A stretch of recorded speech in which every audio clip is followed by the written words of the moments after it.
Welcome to the Customer First Thinking Podcast, episode 43. In this episode, we interview Andrew Jenkins, a leading authority on social media marketing for business. We're nearly 2 decades now into the social media era, time enough to assess its net impact on society at large. The harms of social media are well known. The social divisiveness, the rampant spread of misinformation, toxic content of rage bait, the undermining of traditional media, blatant privacy violations, the atrophying of attention spans, and, worst of all, the insidious effect on the mental well-being of youth, whose epidemic levels of depression and anxiety compelled the U.S. Surgeon General to call for a warning label on social media. Social media, turns out, is not that social. While social media has failed to live up to the Pollyanna hopes of its early proponents, who once hailed it as a liberating force for free speech, it's made it easier for people to connect with each other. There are, after all, 5 billion users around the globe spending a good part of their day on social media. It's become an integral part of everyday life. In some parts of the world, it's the only way for people to message one another. Pick a subject, a hobby, a pet peeve, and you'll find a niche group or community who share the same passion. It's enabled social activists to organize. It's helped expose corporate chicanery. And as Canadian grocery giant Loblaw recently found out to its chagrin, it can facilitate nationwide consumer boycotts.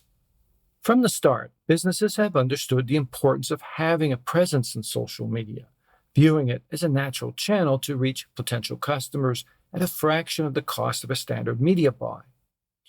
Today, more money is being diverted into social media advertising than ever before, eclipsing every other media option. Where companies have struggled, however, is using social media in the way it was intended, to conduct a two-way dialogue with people. Brands still use social media largely as a buy now promotional tool. And while most businesses are spending on average up to 20% of their marketing budget on social media, nobody is ever able to prove conclusively that greater social engagement turns into actual sales, no matter how many followers they may have. Social media teams continue to operate as junior partners in marketing, staffed by entry-level employees who are viewed by their bosses as overhead. Today, social media is at a crossroads. The platforms are under pressure to make their platforms safer. People have become wiser to its addictive properties, its algorithmic manipulations. Others are becoming more protective of their personal data, which is the lifeblood of the walled garden platforms. Legislatures are tightening their restrictions on data use and clamping down on the freeloading of content sourced from mainstream media. TikTok has upended the playing field to its Svengali-like algorithm. And just beginning to take shape is this alternative concept called the Fediverse, built on an entirely different protocol, which allows users to own their own data and share content without having to create multiple identities and accounts. As social media evolves, maybe to eventually become a private, decentralized, ad-free network, businesses will have to adapt and respond, recognizing that we're long past the incubation stage of social media. They'll be forced to make a far greater commitment to it as the primary means of connecting with people. But to do so successfully, argues the longtime social media expert Andrew Jenkins, they'll have to focus on generating better content to rise above the noise and put greater effort into building engaged communities. They will, in fact, have to make social media more social. In his book, Social Media Marketing for Business, Jenkins lays out a practical, step-by-step blueprint for implementing and scaling an effective social media strategy. The founder and CEO of a social media management outsourcing service, he's been active in social media for most of his career and is widely recognized as one of the world's leading authorities on the subject. I started by asking Andrew how he got his start in social media.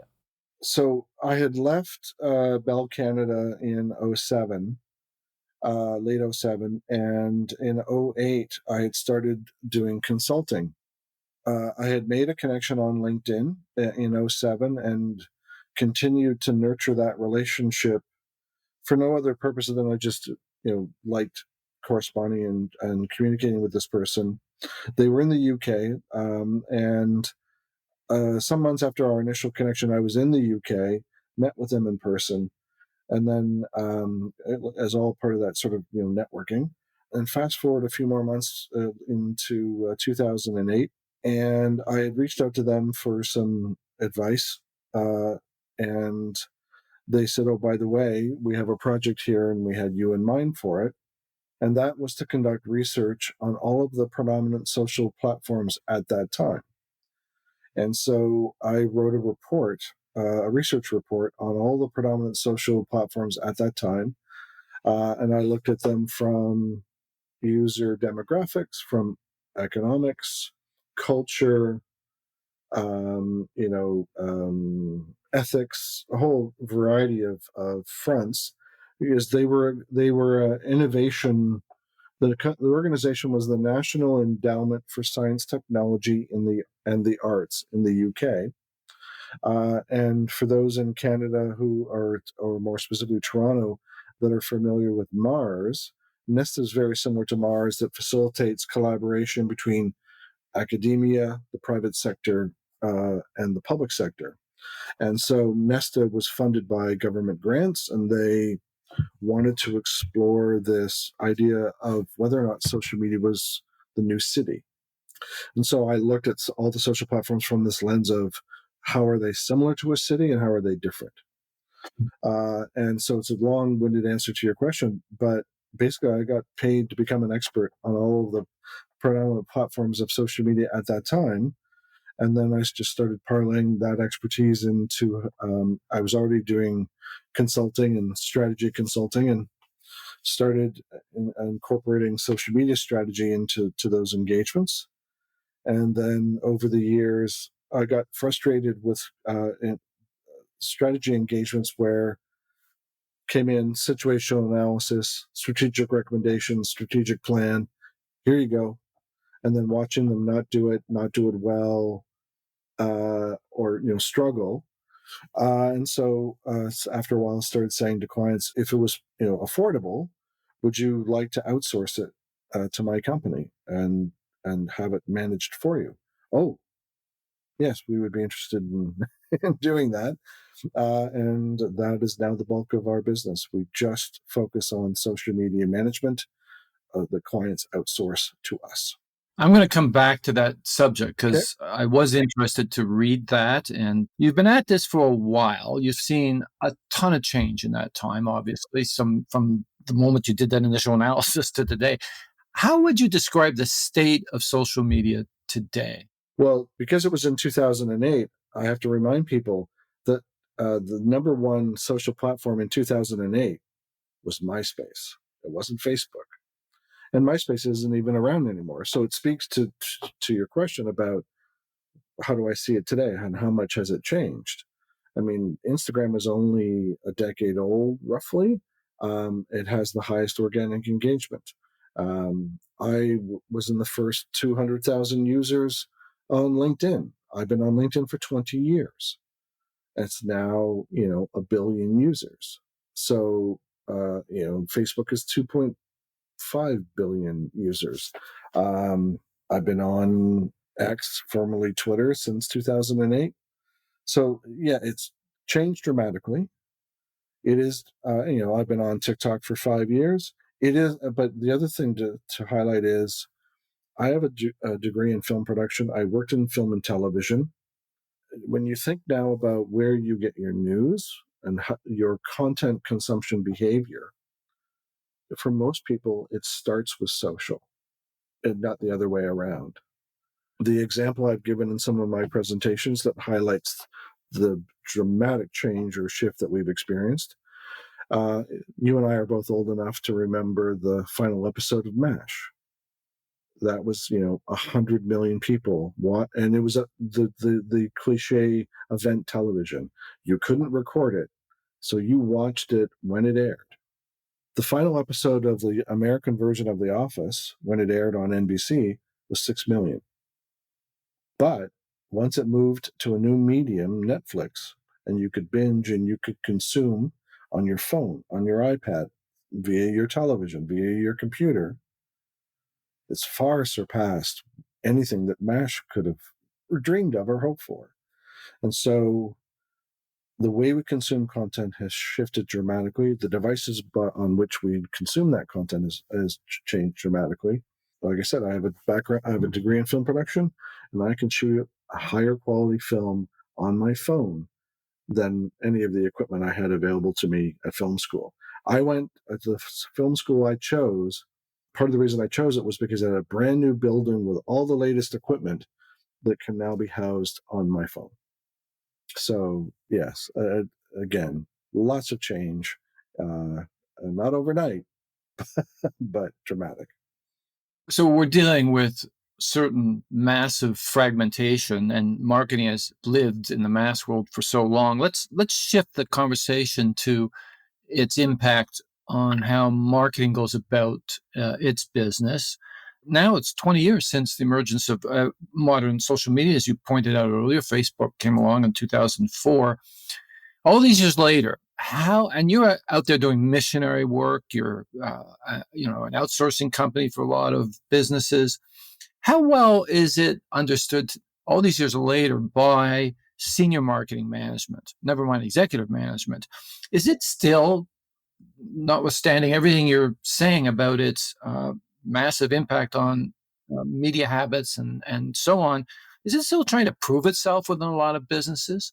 There's still, I won't say skepticism.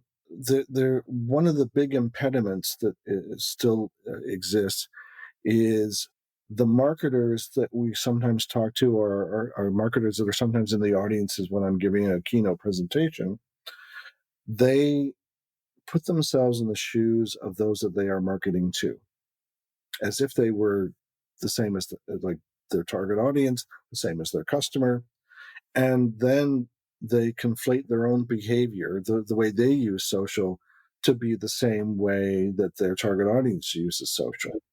And I have to remind people saying, you are not your customer.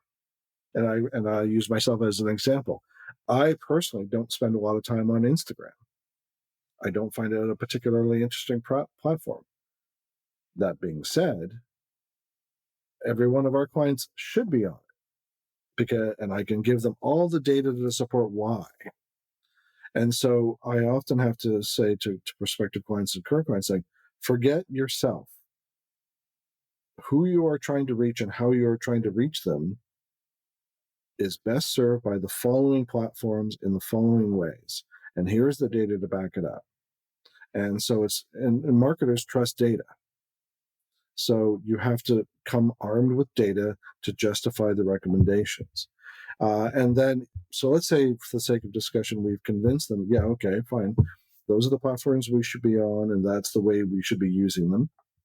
Because that's the other thing is that sometimes they're using them all in the same way. They're just same content, same across all 4 channels, and it's just blast. And it's like, no.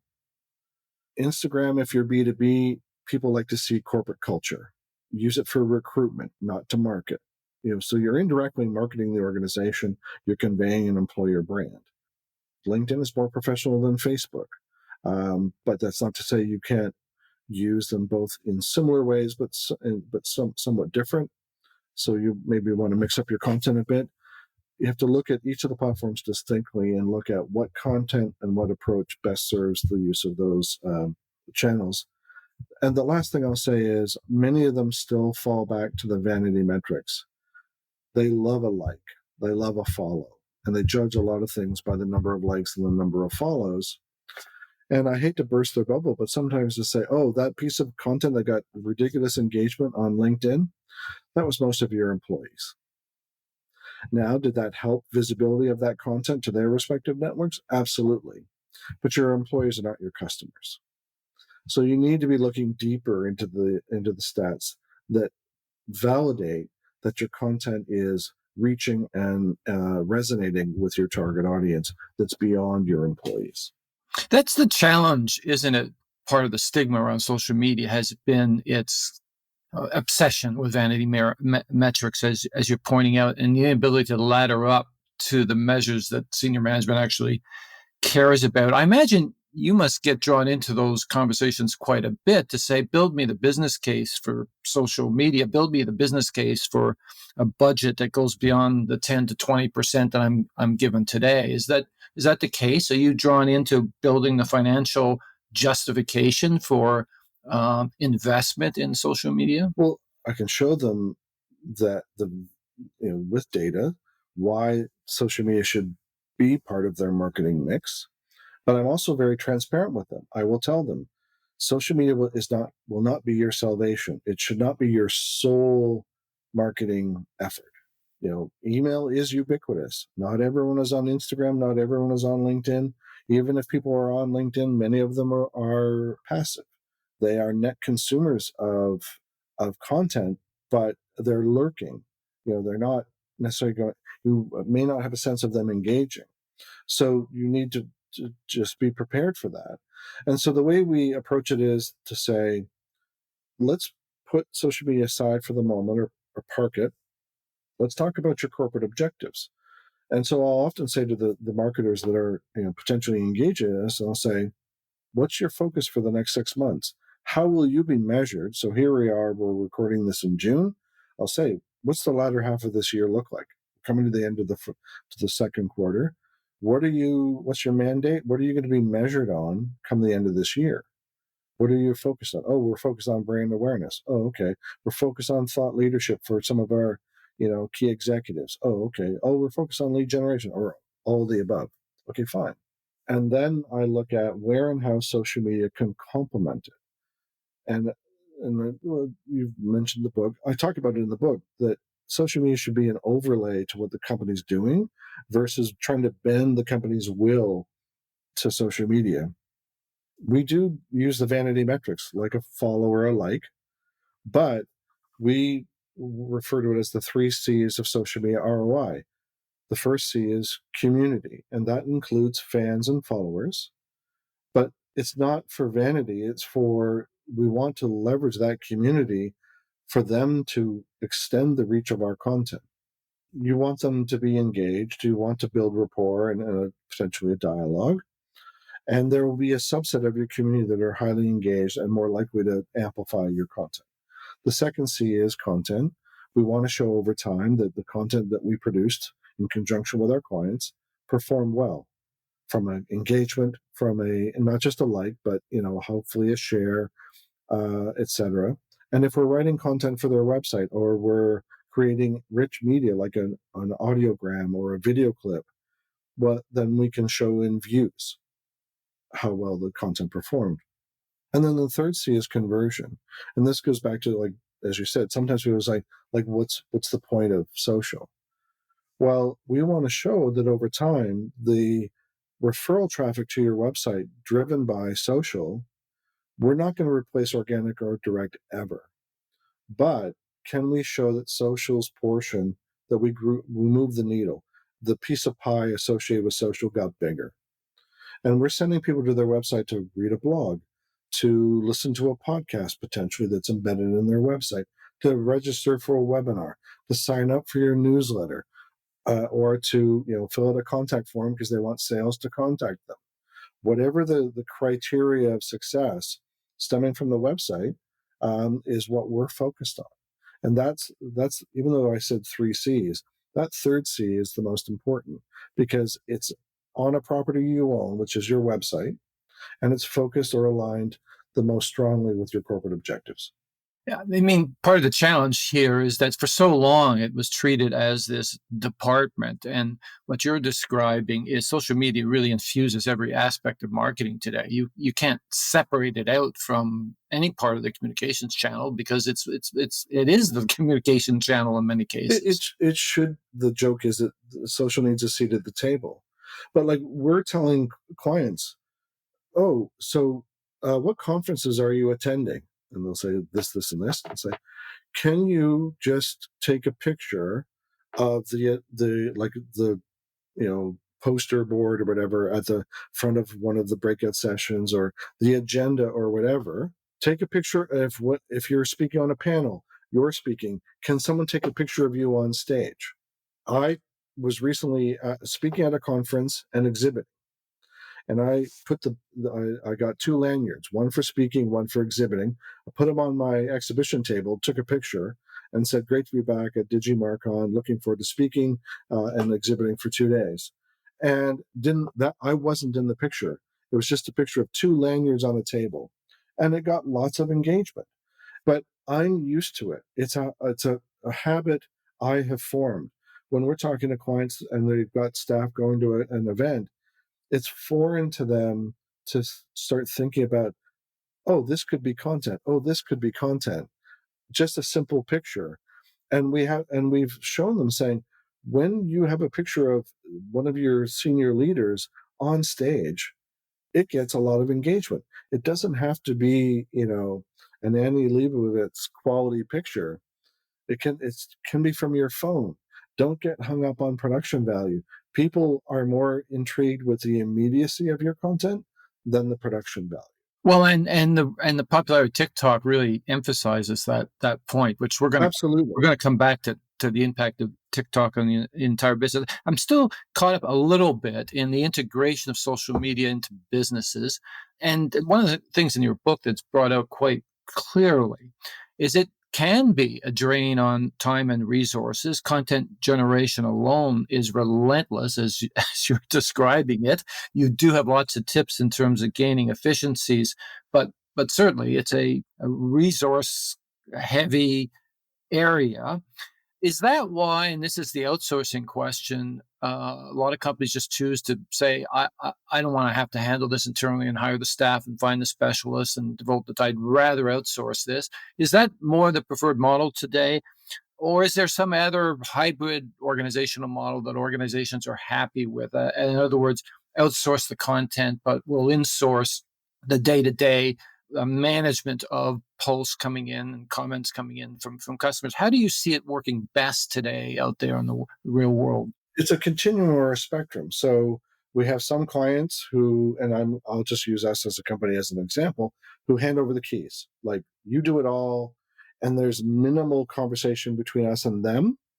We do a lot of work in financial services, but some of our clients that aren't in financial services and don't have the constraints of compliance or regulatory requirements, yeah, they can hand over the keys and be quite comfortable to just tell me what you're doing, periodically, and just keep me in the loop, but like, run with it. It's all on you, because they're busy doing their thing. Um, and then we have the other end of the spectrum where we have financial services clients where they cannot, and we completely respect it because I'm the former head of social media for the Royal Bank. Nothing goes out that they haven't touched or seen. Now, we might still do the scheduling, but everything is usually done days and weeks ahead, usually weeks. The content is planned, the calendar is planned, the posts are designed. We have some clients that do French and English, so the copy is approved, translation follows, things like that. And some clients, we are advisors, and we provide advisory support and analytics. We do the designing of the content, but and some do their own scheduling. So it can be anywhere along that spectrum. Like, do you want us to do it all, or a percentage, or like some of it, and we can decide what that percentage is, or what the focus should be.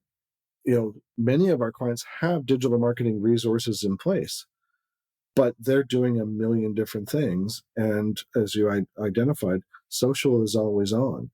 And one of the reasons we focus solely on social media is because of that, the level of demand.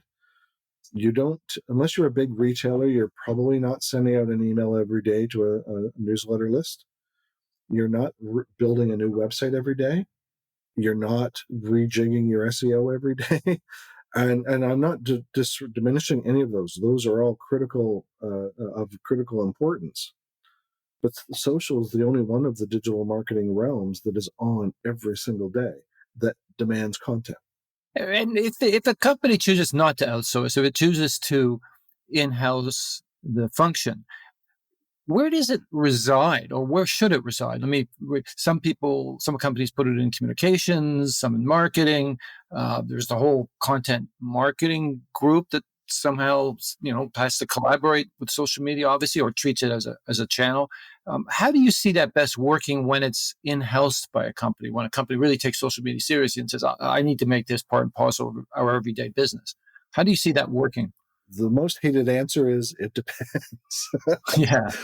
because it depends on the size of the organization.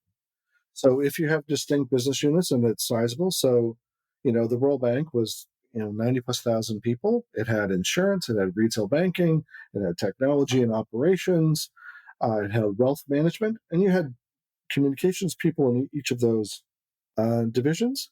Then we sat in the branding communications, enterprise branding communication.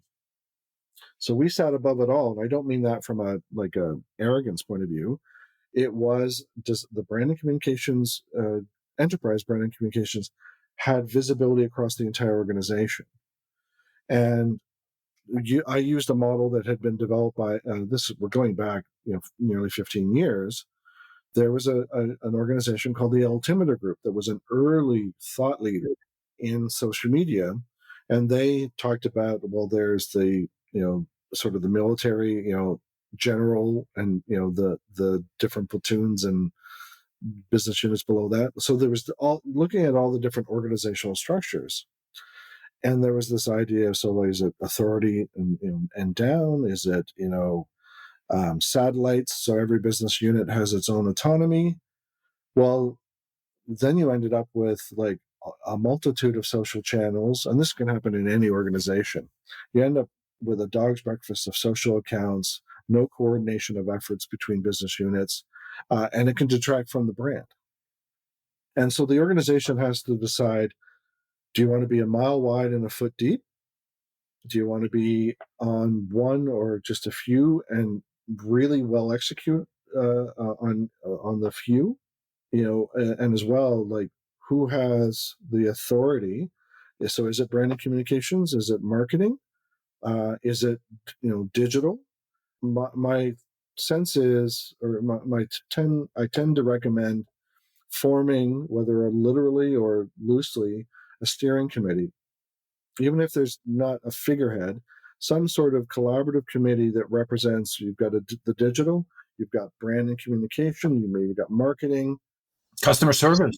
customer service, because customer service can be an absolute gold mine of insights about how the organization's perceived.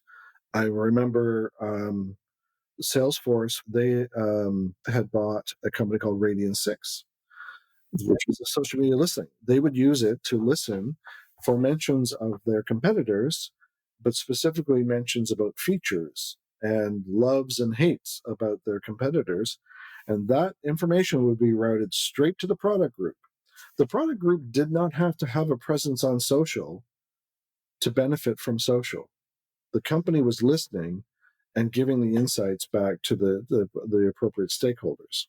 So to go back to your question about who should own it, oftentimes that's one of the most challenging. I had an engagement with a direct-to-consumer organization, situational analysis, stakeholder interviews, strategic plan, strategic recommendations, and I said, well, my engagement is over. Who owns this after I'm gone? And it was one of the longest, most awkward silences as all the group around the table, because there are some people who see this, oh, this is my chance to soar. And others go, no, I don't want to be, I'm not sticking my neck out. It highlights one of the things that's the most overlooked aspects of an organization when it comes to social media success, and that's culture.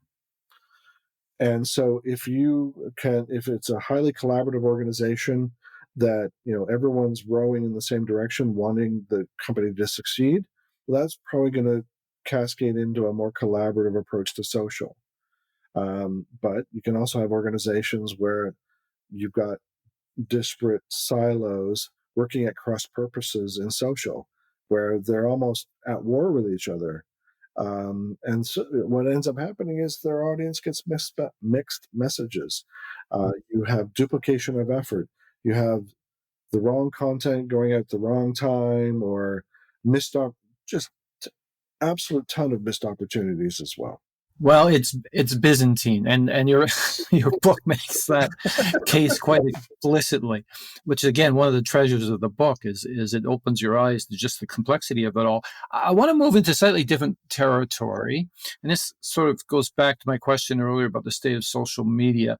And it's interesting because in the last few pages of your book, which I presume was written during the pandemic or around the end of the pandemic. I finished it around July of 2021. So, yeah, it was the first, we were still locked down when I finished, and it was released in March of 2022.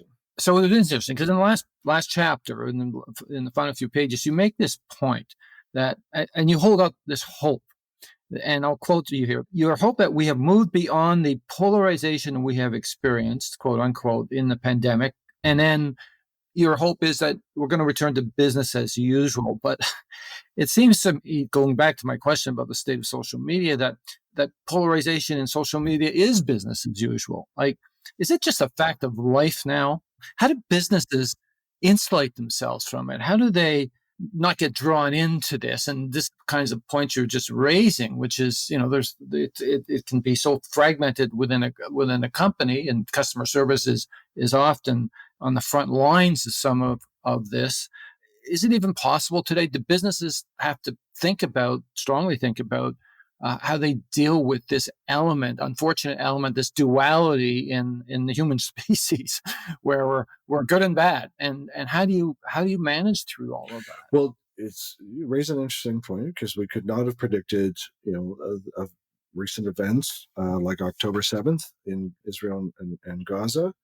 Use that as an example because now individuals and organizations are being drawn into the discussion, whether they want to be or not.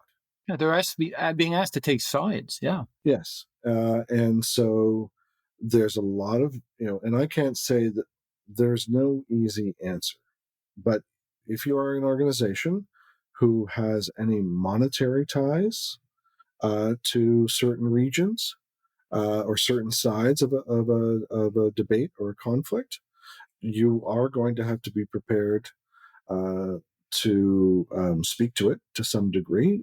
Sure, having prepared remarks is not the same as like a prepared statement that happens once is not the same as months and months of being asked to take a side.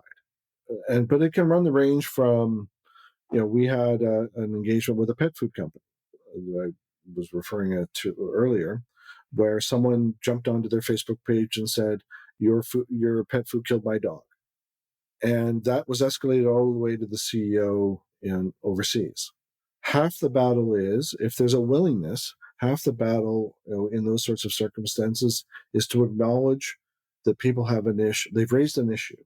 And it can be that, and I don't mean to say that someone complaining about the pet food killing their dog is the same as, people expressing their feelings about the conflict between Israel and Hamas.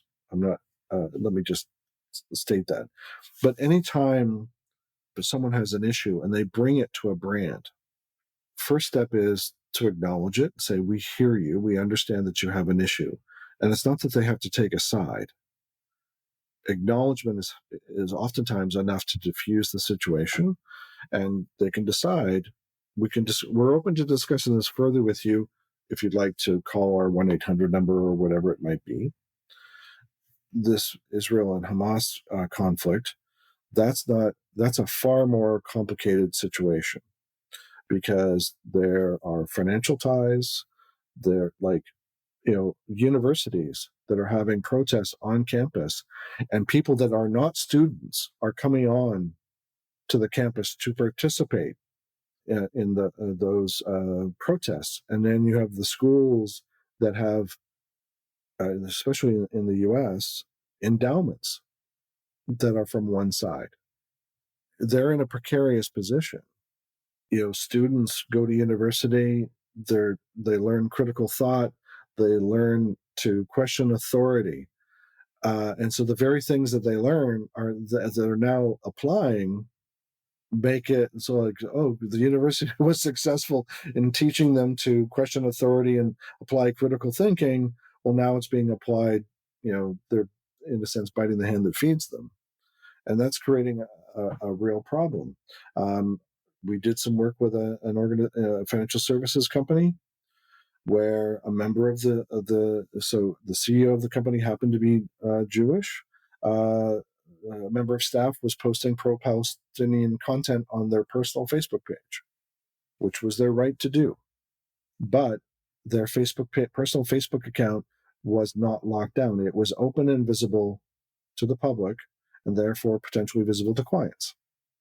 So it brings up this whole thing about social media policies and rules of engagement. And so we often advise companies to say, put down what you will allow on your social media accounts. You will not allow for content that contains hate, misinformation, whatever your criteria is. And some are quite willing to have open debate, and that's progressive. It's forward thinking, but you can also say what you will allow and what you won't allow, and where and how you're willing to engage in a dialogue. It's very easy to say that, but in this heightened era of polarization, but unfortunately, as much as many organizations would like to, you can no longer sit on the sidelines. Inevitably you will be drawn in, and so you have to be prepared. Whether you call it taking sides or at least having some prepared remarks to say, this is our corporate position.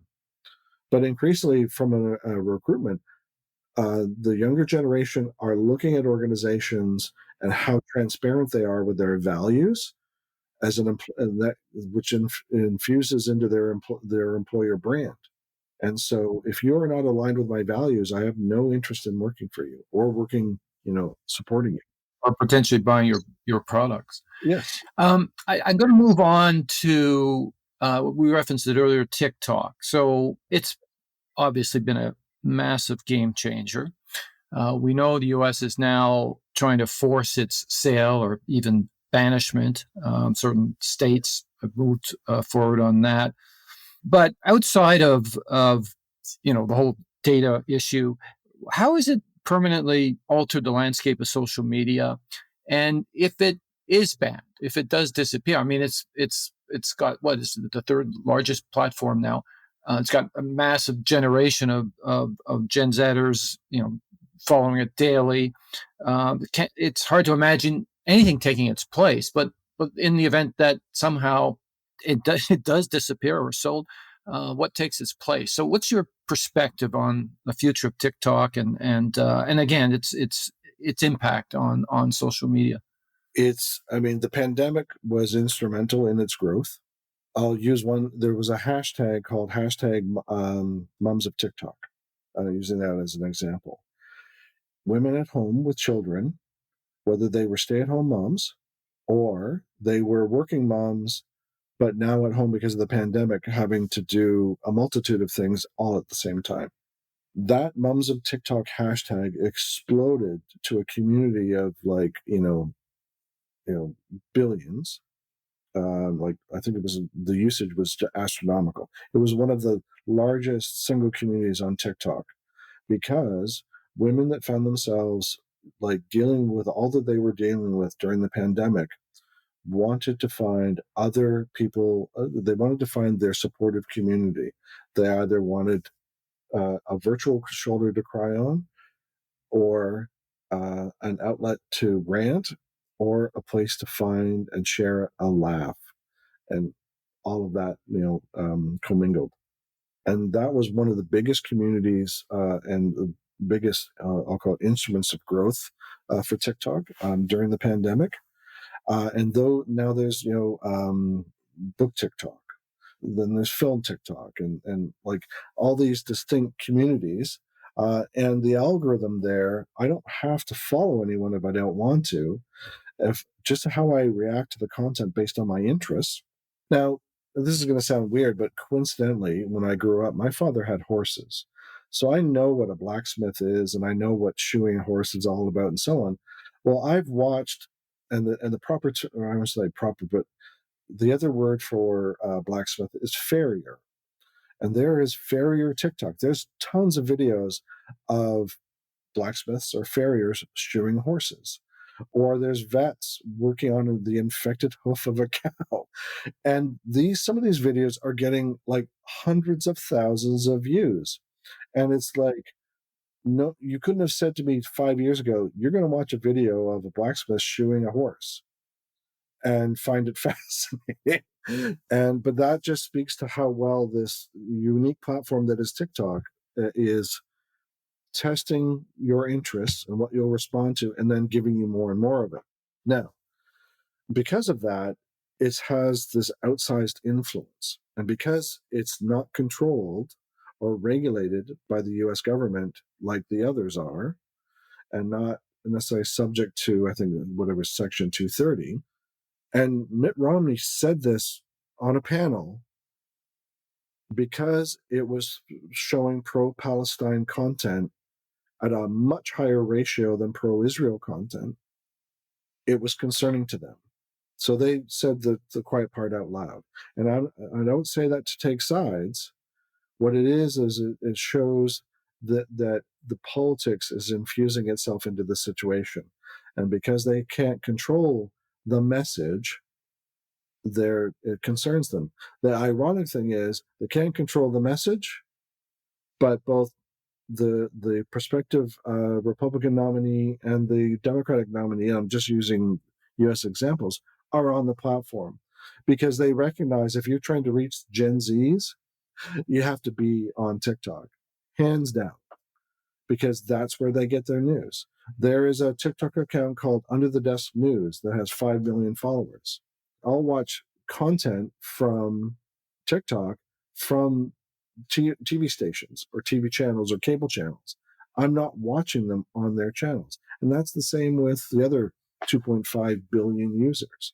They're getting their news, they're consuming their content on especially TikTok, and the media outlets, like some shows by a host on MSNBC are getting 500,000 viewers live, but their 6-minute summary clip is getting viewed 1 million times on TikTok.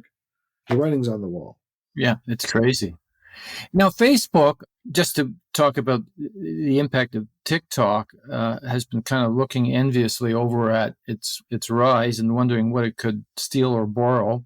It's created Reels out of the gate as a response. But really interestingly, they've also done something else recently. I want to get your thoughts on this. I mean, Facebook is back to growing again. The years of stagnation, as they watch this other generation migrate to a different platform.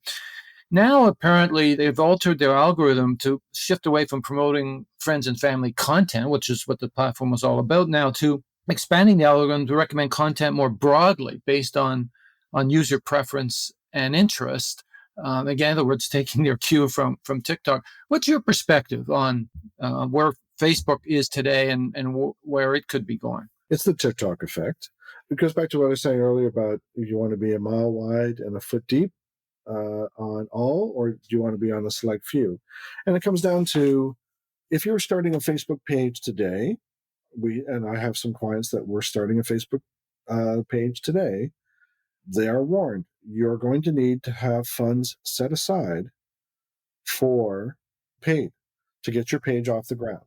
Because starting a page organically now on Facebook is nearly impossible for visibility. So, having said that, but if you are doing paid, it is one of the most cost-effective platforms with one of the most high potential reach possible. And as well, if you're trying to get people over 40, there's certainly over 40s on TikTok and over 40s on Instagram, but the largest percentage of people over a certain age is Facebook. So this goes back to, again, who you're trying to reach and what channels are most conducive to reaching them. So, we have some clients in wealth management. They're all about retirement, or people that are already in retirement. Oh, well, that's going to be Facebook. But if you're trying to reach a Gen Z that's, university age, it's Instagram and TikTok. Mid 30s that's into fashion and beauty and travel, probably Instagram with a bit of TikTok. And then one of the surprising things, LinkedIn, one of the biggest growth areas is under 30. because the Gen Zs are recognizing, whether they don't like LinkedIn or not, that they have to have visibility. They have to network their way into opportunities and things like that. So, Facebook is responding to market forces. They are becoming more TikTok-like, because TikTok didn't rely on family and friends. They had a ridiculously good algorithm that just kept presenting more and more content that was interesting. My daughter, who's 23, soon to be 24, she and I have similar interests and similar senses of humor. We're constantly finding that we're sending the same TikToks back to each other, that TikToks serve to us because we respond to many of the same things. But I'm considerably older than her, so I do have different interests. But it never ceases to amaze us how two different people, two different genders, two different age demographics, etc., can have the same platform serving up similar content to us. And it just speaks to the amazing algorithm that they have. And this has forced Facebook, or Meta more broadly, to not just respond on Facebook, but to respond in the same way on Instagram too. Let's move on to X, formerly known as Twitter. It's been in free fall through self-inflicted wounds. How do you see its fate playing out over the next few years? No one seems to be too optimistic that it's going to survive. And if so, what do you see as the eventual go-to alternative? Is that Threads? Is it something else? What's your thought? What are your thoughts on that? Let me say, LinkedIn and Twitter, or X now, but Twitter was my favorite platform. It was where I got my news, where I got my information. This is before TikTok. I saw some of the most thought-provoking, interesting stuff come from there, and some of the funniest stuff too. And Elon bought it, and in some ways Elon's a genius, and in some ways he's an absolute idiot who should not be running a media company. I just finished a book called Breaking Twitter that highlighted his first year running it. And I mean, some of the things he did to people, staff, just absolutely inhumane and disrespectful. Just shooting from the hip with no thought to the repercussions. But so as much as we think, oh, he's running it into the ground, and then you have the day that the guilty verdicts about Donald Trump were announced. And where do they have their largest engagement? Where does news still break to this day? Twitter. And again, every time we dismiss it and say, oh, it's over, that's where we go back to. Well, because there's no alternative at this point, is there? Like, no real alternative. None of the other platforms. So from day one, Twitter was set up to disseminate what's happening or what are you doing. So and I include this in presentations I give, the plane, crashing in the Hudson River broke on Twitter. The raid on Bin Laden's compound broke on Twitter. Just you can name event after event after event, and the starting point for news dissemination, or you're wondering what's going on, people go to Twitter first. Instagram doesn't move as fast as Twitter. Facebook doesn't move as fast as Twitter. TikTok doesn't move as fast. I would say it's a close second, but when I was at the bank, there was a Twitter account called RBC News. Zero engagement, because it was served one purpose: disseminating bank news, and the account was just followed by news outlets and journalists, because they wanted a direct pipe into to the announcements of the bank. And that I couldn't make it any more blatant. It was for news dissemination, or the dissemination of information. And we do a lot of social media listening, and Twitter or X continues to be the proxy for all the other platforms from which we extract insights from our social media listening. Even though it's still where news breaks, engagement is down, usage is down.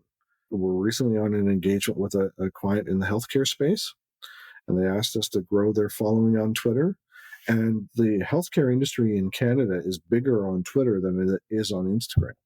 And we were literally following doctors and physicians that had those keywords in their bio and had been active in the last, 90 days when we were engaging their account, and they weren't following back, like at all. And this was a healthcare organization, and it's just that we're all left scratching our head, going, "What is happening on Twitter?" So I remain hopeful that someone will take over, take the keys away from Elon, but he continues to operate erratically. He reshared content from what he thought was the American Pediatrics.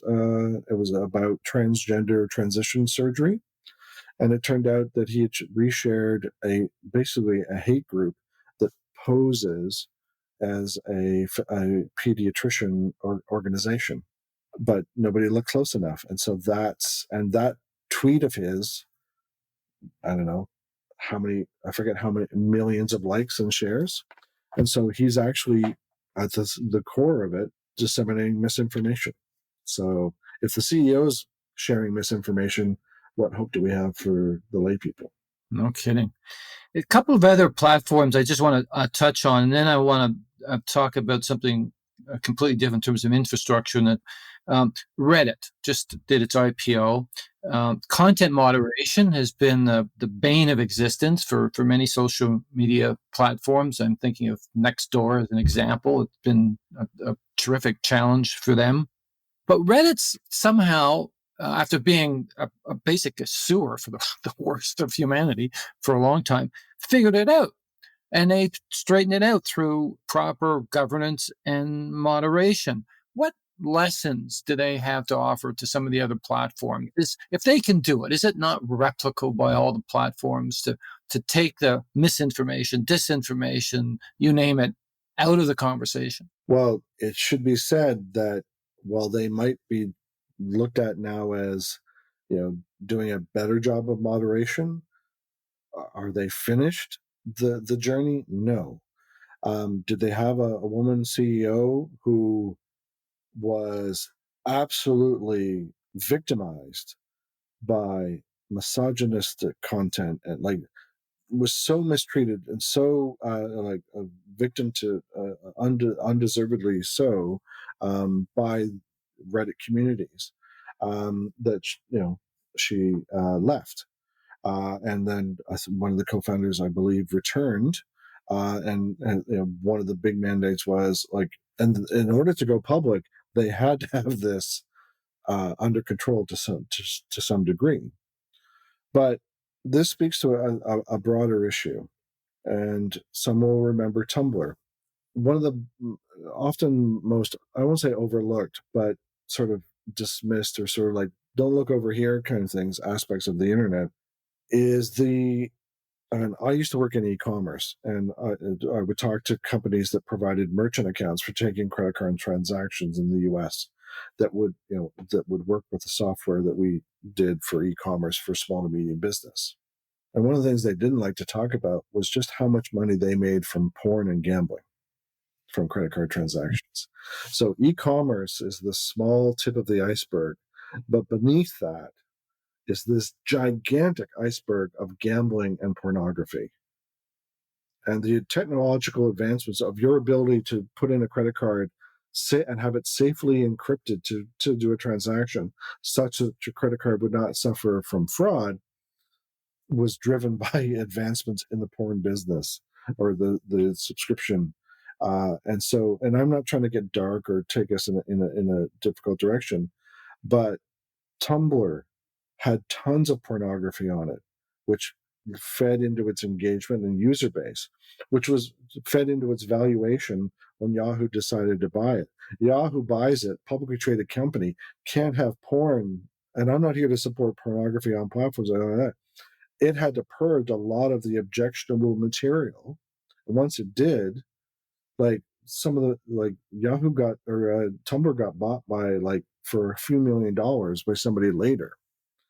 And so Reddit had to purge a lot of objectionable communities and threads and so on, which it needed to be done. Well, and that's what it did, right? That was the secret sauce. Is they actually went after those groups and banned them, purged them from the system.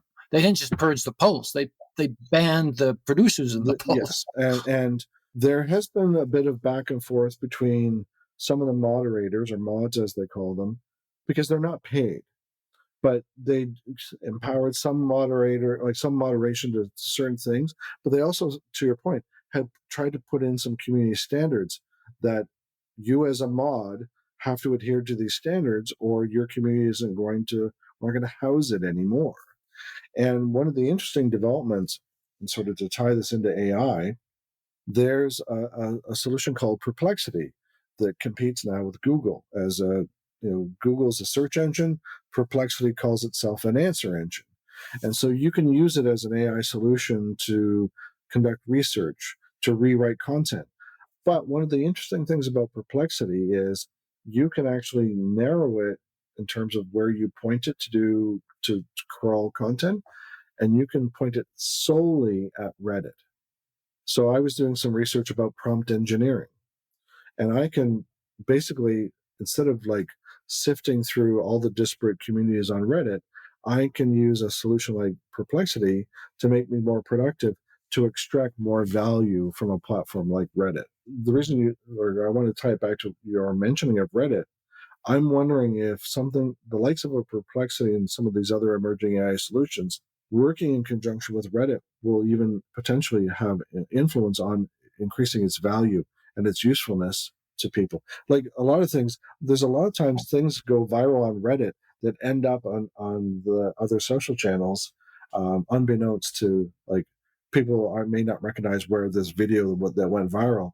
Well, it's probably weeks old on and hot on Reddit, but now it's spilled over onto the other platforms. Well, I particularly love the Reddit discussions around Loblaw these days because it's Yeah. such an easy target for people, shoppers. But this is, well, we were talking about brands there. So we were doing social media monitoring for a financial services wealth management firm around the first time GameStop was going crazy because it was happening on Reddit. So we were monitoring Reddit to see whether or not what the dialogue about GameStop, and as well what our clients' competitors were doing. And this is where, if you're in a regulated industry, Reddit is the wild, wild west because there's anonymity behind your profiles and so on. So, should companies be aware of what's going on Reddit? Absolutely. Are they prepared to, jump into it? No. There have been examples of people going onto Reddit, posing anonymously, slagging a competitor, and then potentially getting outed and getting fired as a result. So, yeah, there's some interesting shenanigans going on Reddit. So we're almost out of time, and I can't abandon this conversation, which I found absolutely fascinating today. It's almost like we need a part two to handle all the other questions that I have occurring to me. Well, let me know if you want a part two. Well, there's a whole conversation maybe we should set up around just the formation of customer communities and it's and the role it's going to play going forward. But we don't have time for that. But maybe I can ask you about the Fediverse, which a lot of people scratch their heads over. But I mean, one of the big complaints about social media, obviously, is these big, dominant private enterprises that sort of own the social media space and the use of data and privacy and all that. Is the Fediverse at this point, do you believe, a genuine alternative? It's early days, but now eventually an alternative to these centralized platforms. And I ask that because even Zuckerberg has said, he's been publicly quoted, that, quote, a privacy-focused communications platform will become even more important than today's open platforms. What are your thoughts on the Fediverse and its likelihood eventually to become the domain of conversation? When you think about it, it's certainly a logical infrastructure model. It operates like email, and posts can come in from anywhere, and you don't have to worry about your data, having to be replicated across different platforms, etc. Do you see that as a likelihood, or is it too technically out there for the average person to adopt? Well, if you're talking about, I'm federated, so I can basically move all of my data kind of like a wallet Like Mastodon. I'll use Mastodon or Discord. So to the lay person who has to figure out, well, which server should I be on? And the not having the, I think back to, so there's that end of the spectrum of the federated approach, a Mastodon or Blue Sky to some degree, or a Discord. Back to the heyday of the emerging internet and AOL, where all I had to do was like I clicked the icon on my desktop, AOL launches, just use AOL keyword Oprah, and I didn't have to know anything about, and I wasn't on AOL, but I mean, that's how simplistic it was for onboarding, use, and adoption. And now, if you wanted to use Midjourney, you had to have a Discord account, and you had to figure out how to navigate into Midjourney via Discord. Well, I mean, that helped to a certain degree to sort of gatekeep. But if you want adoption, if I'm a corporation, if I want adoption, I have to remove as much friction as possible. And if I have to educate people to the advantages and strengths of being federated, but that means that I'm going to set a arbitrary, like it's just going to be circumstantial, that my community is going to be capped at whatever a server can manage, well, then most of my money and time will be spent on the infrastructure, but not necessarily the, so, and also kind of at the end of the day, go like the why are we doing this? So users feel better because they're federated, and I'm not saying everything has to have a monetary approach to it, but organizations are struggling to make social, like to just manage the volume of activity related to social media. Well, now I've got to be monitoring like I won't say a bazillion, but a number of Discord servers, Mastodon, whatever, like, good Lord. And to what end? Like if I look at the image social network, like you can have boards. Pinterest. Yeah, Pinterest. So Pinterest, we had a client that was an apparel company. We don't use Pinterest a lot because it's mostly direct to consumer. But you were doing all this pinning of other folks, the like tons of effort from like next to no return. So great for fashion brands, great for travel, but that's about it. And e-commerce brands. So, and this issue with federated platforms makes me think of Pinterest. That for certain organizations, certain industry categories, yeah, it's going to be well served, but not for everyone, because people are going to go, the amount of time and energy that I have to invest with an uncertain return.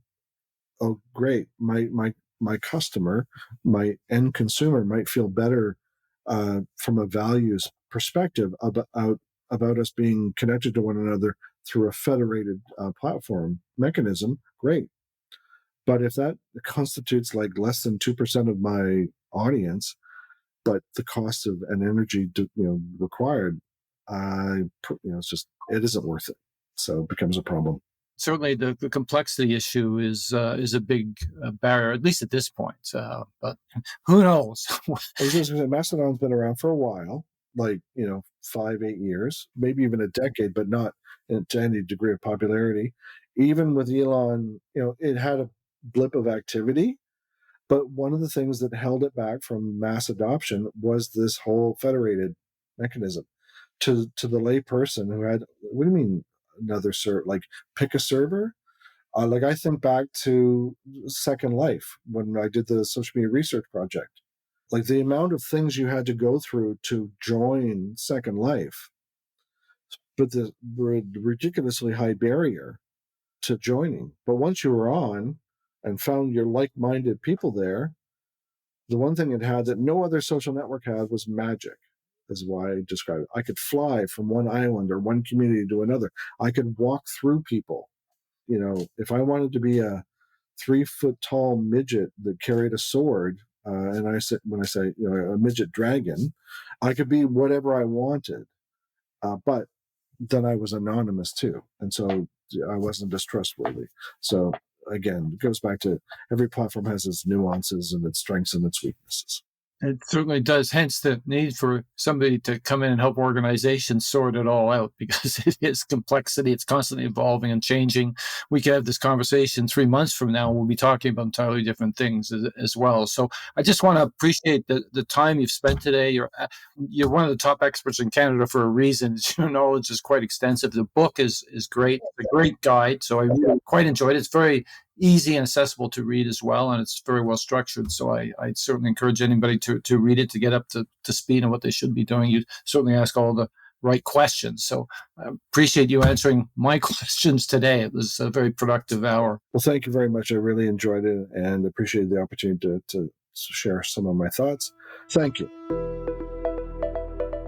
That concludes my interview with Andrew Jenkins. As we learned, social media is no longer a media outlet. Originally intended as a way to connect with friends and family, it's now permanently sewn into the fabric of society. It's the first place people turn for information and advice, their preferred method to stay in touch with each other, a town hall where they can make their voice heard. For marketers, the implications are clear.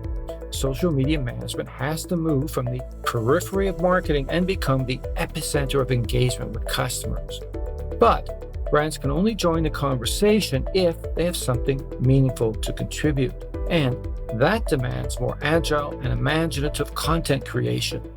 It means being able to scale up content production to meet the high-pressure demands of the business.